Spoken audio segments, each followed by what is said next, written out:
Pemain naturalisasi timnas Indonesia Kevin Dix tampil luar biasa meski timnya Borussia Mönchengladbach harus menyerah 0-3 dari Bayern Munchen. Tampil sebagai starter di posisi bek tengah berduet dengan Nico Elvedi dalam formasi 4-2-3-1. Kevin Dix menunjukkan performa tangguh meski timnya harus bermain dengan 10 pemain sejak menit ke-19 setelah Jens Kastrop menerima kartu merah. Sepanjang pertandingan, Dix tampil disiplin dan berani dalam duel 1 lawan 1. Ia tercatat melakukan beberapa intersepsi penting, termasuk pada menit ke-23 dan ke-54 ketika berhasil memotong umpan silang berbahaya lawan ke area kotak penalti. Momen gemilangnya terjadi pada menit ke-50, ketika Dix melakukan blok krusial terhadap tembakan Michael Olise, sementara kiper Mönchengladbach sudah keluar dari gawang. Aksi heroik tersebut menjadi sorotan. Tak hanya bertahan, Dix juga berkontribusi dalam serangan. Pada menit ke-74, ia berhasil menciptakan penalti setelah ditarik oleh bek Bayern Munchen Tom Bischoff di dalam kotak terlarang. Sayangnya, eksekusi penalti yang diambil oleh Kevin Stoger gagal berbuah gol karena hanya mengenai tiang gawang. Kevin Dix bermain penuh selama 90 menit dan menjadi salah satu pemain paling menonjol di lapangan meski timnya kalah. Jay Edzes mengalami lompatan besar dalam kariernya. Selain kiprahnya di klub profesional dari Venezia dan bergabung ke Sassuolo, perannya di timnas Indonesia tak kalah apik. Jay Edzes tak membutuhkan waktu lama untuk menjadi pilar di timnas Indonesia.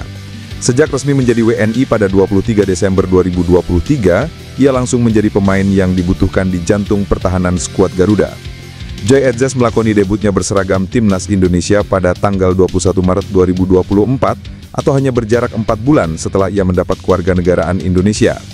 Debutnya adalah ikut mengantarkan tim Merah Putih menggasak Vietnam 1-0 pada putaran kedua kualifikasi Piala Dunia 2026 zona Asia.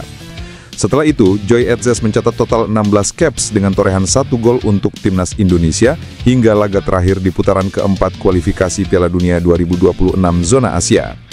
Dari jumlah itu, ia dipercaya sebagai kapten tim dalam 12 pertandingan.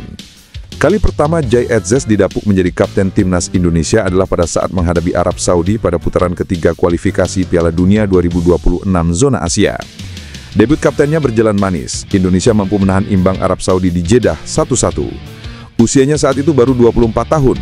Kemudian disusul 2 laga berikutnya sebagai kapten, melawan Australia dan Bahrain, juga sama-sama mendapat hasil imbang. Shin Tae-yong menyebut dirinya terbuka untuk kembali melatih timnas Indonesia seiring kosongnya kursi pelatih timnas Indonesia saat ini. PSSI dan Patrick Kluivert sepakat mengakhiri kerjasama setelah Indonesia gagal ke Piala Dunia 2026. Alhasil, kursi pelatih timnas Indonesia saat ini lowong. Sejumlah nama mencuat sebagai calon pelatih yang diharapkan oleh supporter timnas Indonesia. Salah satu nama yang muncul adalah Shin Tae-yong yang merupakan pelatih timnas Indonesia 2019-2024. Shin Tae-yong pun dimintai pandangannya soal hal tersebut. Sejauh ini STY mengakui belum ada tawaran dari PSSI. Shin Tae-yong lalu secara terbuka menyatakan bahwa Indonesia punya tempat spesial dalam dirinya. Ia bahkan bakal tetap menempatkan Indonesia di posisi terdepan meski ada pihak lain yang berani memberikan harga lebih tinggi. Kalau nanti ada tawaran, tentu saya akan pertimbangkan. Tapi prinsip saya, kalau ada tawaran yang baik, saya terbuka kemana saja. Jujur saja, hati saya akan tetap condong ke Indonesia. Bahkan kalau ada tawaran yang sedikit lebih baik dari negara lain, tapi Indonesia menawar dengan niat sungguh-sungguh, Indonesia akan selalu jadi pilihan pertama saya, tutupnya. Direktur Teknik PSSI, Alexander Zwiers, menjelaskan kriteria pelatih timnas Indonesia. Timnas Indonesia saat ini dalam kondisi tanpa pelatih setelah PSSI mengakhiri kerjasama dengan Patrick Kluivert. Skuad Garuda juga akan absen pada ajang FIFA Matchday bulan November mendatang. PSSI meminta waktu untuk mencari sosok yang tepat untuk berada di kursi tersebut. Ini jadi konsekuensi tersendiri karena pemilihan Patrick yang terbukti gagal total untuk lolos ke Piala Dunia 2026. Alexander Zwiers menjelaskan bahwa mereka masih mencari sosok yang tepat untuk timnas Indonesia. Dia memastikan bahwa pihaknya tidak akan fokus pada negara dan hanya memilih kandidat yang sesuai kebutuhan. Menurutnya, pelatih timnas harus bisa memahami sepak bola Indonesia, dan ini akan jadi tantangan. Jadi titik awal kami selalu mencari profil yang tepat yang sesuai dengan Indonesia, dan itulah titik awal kami, kata Alexander Zwiers. Nantinya, misi besar untuk pelatih baru timnas adalah untuk bisa lolos ke Piala Dunia 2030.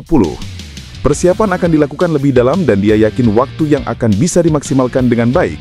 Tentunya butuh pelatih yang berkualitas dan mereka tidak ingin terburu-buru untuk menentukan pilihan. Ketua Umum PSSI Erick Thohir meminta para supporter timnas Indonesia untuk move on dari sosok mantan pelatih Garuda Sinteyong. Hal itu ia sampaikan menanggapi kembali munculnya desakan publik agar pelatih asal Korea Selatan itu kembali menangani timnas.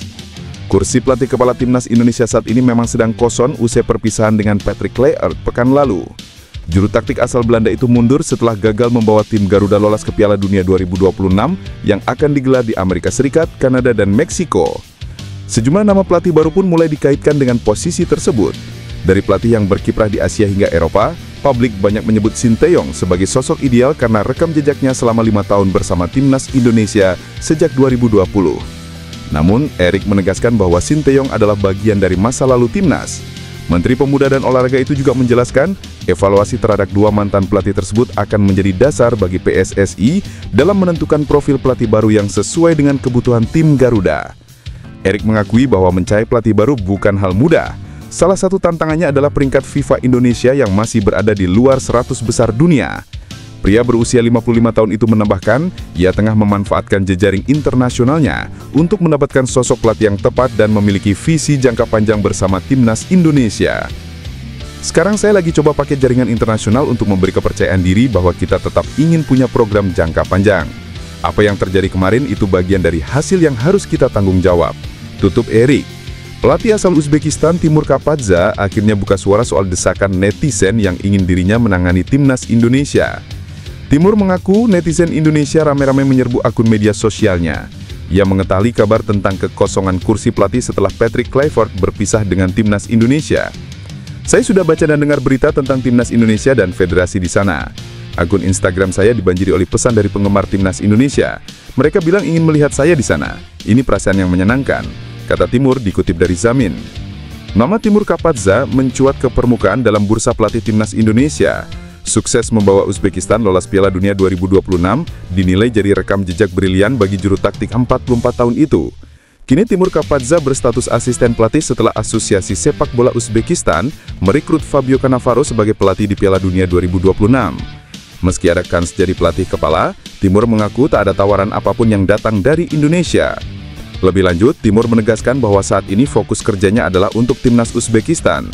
Kendati demikian, tak serta-merta menutup kesempatan prospektif di masa depan. Perhatian dari penggemar di Indonesia membuat saya bahagia. Ini menunjukkan kecintaan dan loyalitas mereka terhadap tim nasional. Jay Itzes secara terbuka membagikan pengalamannya saat memulai debut bersama timnas Indonesia. Jay Itzes merupakan pemain kunci timnas Indonesia di bawah pelatih Shin Tae-yong maupun Patrick Kluivert. Total, Jay Itzes telah mencatat 16 penampilan untuk timnas Indonesia sejak debutnya pada tahun 2024 lalu. Dalam sebuah wawancara dengan media Italia, Tutto Sassuolo, Itzes membagikan cerita di balik debutnya bersama timnas. Jay menuturkan pengalaman tak terlupakannya itu pada 21 Maret 2024 pada laga melawan Vietnam di Stadion Utama Gelora Bung Karno, Jakarta. Jay Itzes saat ini menjadi ikon timnas Indonesia, terlebih karir cemerlangnya di Liga Italia membaut pemain berusia 26 tahun itu layak menjadi panutan. Menurut Itzes, nama Indonesia mulai dikenal di pentas internasional berkat kemampuan timnya. Dia juga menyoroti beberapa pemain kunci dari tim Merah Putih yang aktif di Eropa. Orang-orang mulai mengetahui bahwa Indonesia memiliki banyak pemain bagus, ungkap Itzes. Itzes saat ini menikmati karirnya di Italia bersama Sassuolo setelah Inero Verdi menebusnya pada bursa transfer musim panas 2025. Untuk memboyong Itzes ke kota industri di Italia tersebut, Sassuolo rela mengeluarkan dana sebesar 8 juta euro atau setara dengan 151 miliar rupiah.